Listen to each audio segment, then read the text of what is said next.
அவதானா? சரி, அவ எங்க?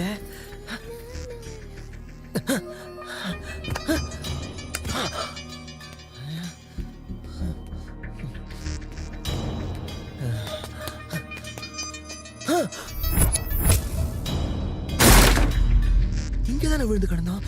சந்தியா, உடம்பெல்லாம் என்ன காயமா இருக்கு? காயத்தை விடு. இந்த Dress யாருது? அங்க இருந்தது போட்டுக்கிட்டேன். நல்லா இருக்குல்ல?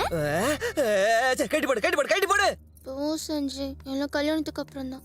அடியே, நீ இன்னும் இந்த மூட்ல தான் இருக்கியாடி? இந்த வீட்ல பேய் இருக்குடி. வாடி. எப்படி எப்படி? இந்த வீட்ல பேய் இருக்குடி. எப்படி எப்படி? இந்த டைம்ல காமெடி வர தேவையா? இந்த வீட்ல பேய் இருக்குடி. இந்த Dress கூட அவளுதான். பேய் இருக்குன்னு சொன்னா என்னடி வடிவேலு காமெடி மாதிரி சிரிக்கிற? உங்க தப்பு இல்லடி. பேய பஃபூனாக்கி அத வச்சு காமெடி பண்ணிட்டாங்க. அத நீ உண்மைன்னு நினைச்சுக்கிட்டு இருக்க. நான் சொல்றத நம்புடி. அது சரிதான். ஹாரர் ஃபிலிம் டைரக்டர் தானே, நீ பயப்படுறது என்ன?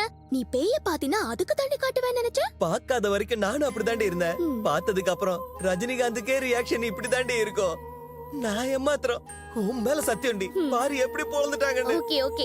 சின்ன வயசுல இருந்து கிட்டத்தட்ட எத்தனை பேய் மூவிஸ் பாத்திருப்ப? ஒரு 100 200. அவ்ளோ ஹாரர் மூவி பார்த்தா இல்யூஷன் வராம வேற என்ன வருமா? பேயும் இல்ல பூதமும் இல்ல, எல்லாம் பிரம. என்னடி இல்லங்கற? அப்ப இந்த ரத்த காயம்? கால் தடுக்கி கீழே விழுந்திருப்ப. டைரக்டர் தானே, நல்லா கவர் பண்ற. இல்ல சந்தியா, என்ன நம்பு. அதுல ஒரு பேய் மட்டும் கேமரால பார்த்தா தான் தெரியுது. மடையா, பேய்ங்க கேமரால மட்டும் தான் தெரியும். எத்தனை படத்துல பாத்திருக்கேன். இன்னும் மிரர்ல கூட